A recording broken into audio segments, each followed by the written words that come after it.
Alors, l'évolution du feu, donc on a beaucoup combattu et beaucoup œuvré avec encore une montée en capacité sur le terrain, puisqu'il y a 550 pompiers qui sont mobilisés, avec des renforts qui arrivent, notamment auprès des colonnes du Sud, etc.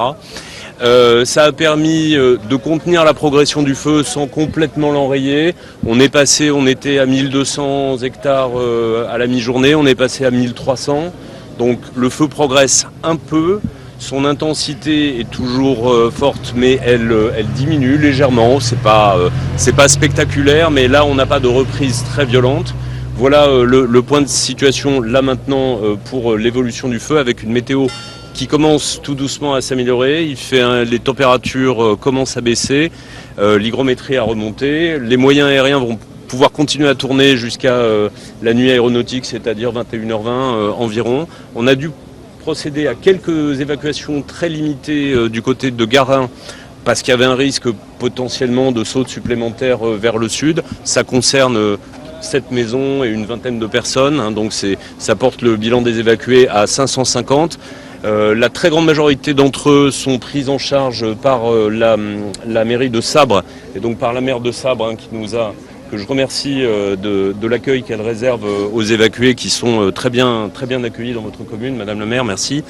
Voilà, donc on en est là pour le moment. Pour l'engagement de la gendarmerie, une cinquantaine de militaires qui patrouillent, qui surveillent, qui protègent les axes routiers. Voilà, tout ça non plus n'inspire pas d'inquiétude particulière, avec des renforts de gendarmerie mobile qui sont arrivés pour sécuriser la zone. Donc les prochaines heures, c'est assez simple.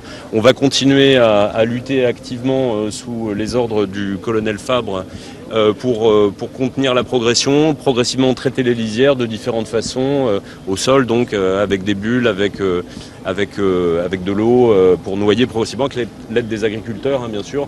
On est allé tout à l'heure en reconnaissance avec le président du département, Xavier Fortinon, le colonel Patier, et le commandant des opérations de secours, le lieutenant-colonel Desbier. On a fait une longue reconnaissance d'une cinquantaine de minutes sur l'ensemble de la zone de feu, y compris les points qui sont actuellement les plus chauds, entre guillemets. Bon, évidemment, hein, y a du travail, hein, les conditions sont dures, il y a beaucoup de fumée et des flammes, mais enfin, on a vu une morphologie, voilà, qui pour le moment est de mieux en mieux sous contrôle.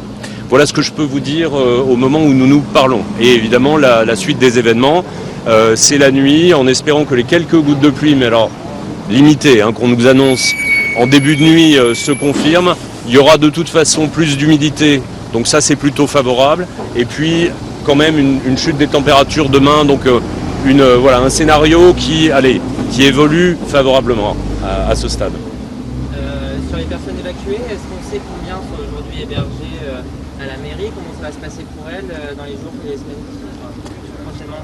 Alors je vous propose de donner la parole à celle qui sait le mieux, c'est-à-dire Madame la maire qui accueille les personnes. Donc vous avez, Madame la maire, environ 200-250 personnes sur la commune de Sabre. Voilà. Sachant que naturellement, sur les 550 que j'évoquais, vous avez beaucoup de gens aussi qui sont allés chez des amis, dans la famille, etc. Hein. Tout le monde n'est pas dans la commune de Sabre. Voilà. Là, jusqu'à 21h20, il y aurait quel moyen de détailler encore? Alors là, pour le moment, vous avez toujours donc le Chinook australien, hein, c'est une grande première, hein, en France, hein, puisqu'il est arrivé hier soir. L'ambassadrice d'Australie était là, hier après-midi nous étions là pour accueillir formellement cet appareil. On a pu le mettre en œuvre tout de suite, c'est-à-dire dès ce matin, il a effectué toute une série de largages et on s'est aperçu que c'est très utile. Et donc il y a également, puisqu'on a plus ou moins 2 zones de feu, il y en a une autre qui est occupée par 2 Canadair qui vont être rejoints par 2 autres. Mon colonel, c'est bien ça.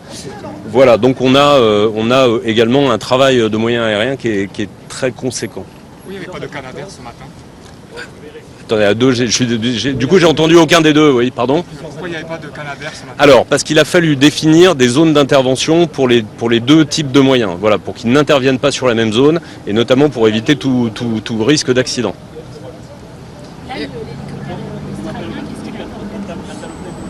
Alors, je peux vous en parler, mais ma science est quand même récente. Je vais plutôt laisser la parole à un homme de l'art, donc au colonel Fabre. Alors, c'est un hélicoptère lourd qui peut transporter jusqu'à 11 000 litres. C'est l'équivalent du Dash que vous voyez très régulièrement tourner autour de nos chantiers. Et puis sa force, c'est qu'effectivement, il peut entre guillemets, aspirer de l'eau à l'aide d'une très grosse paille qui lui permet, dès lors qu'il y a au moins 1 mètre, 1,50 m d'eau, de pouvoir faire le plein très rapidement en quelques minutes pour ensuite faire des rotations très régulières sur les chantiers, d'où son efficacité. On a senti la différence aujourd'hui? Ah, pour nous, c'était un réel plus. Oui, oui, bien sûr que c'était une réelle satisfaction, d'autant qu'on investit beaucoup de notre temps pour le rendre opérationnel dans des conditions de délai très, très rapides. Côté pompiers, c'est quoi les opérations qui sont en cours maintenant et ce soir dans la nuit? On va conserver le dispositif actuel. Son objectif, c'est encore une fois d'assurer la protection des personnes et des biens, d'assurer des reconnaissances et de la surveillance aussi du dispositif. Merci beaucoup. Merci, bonne soirée.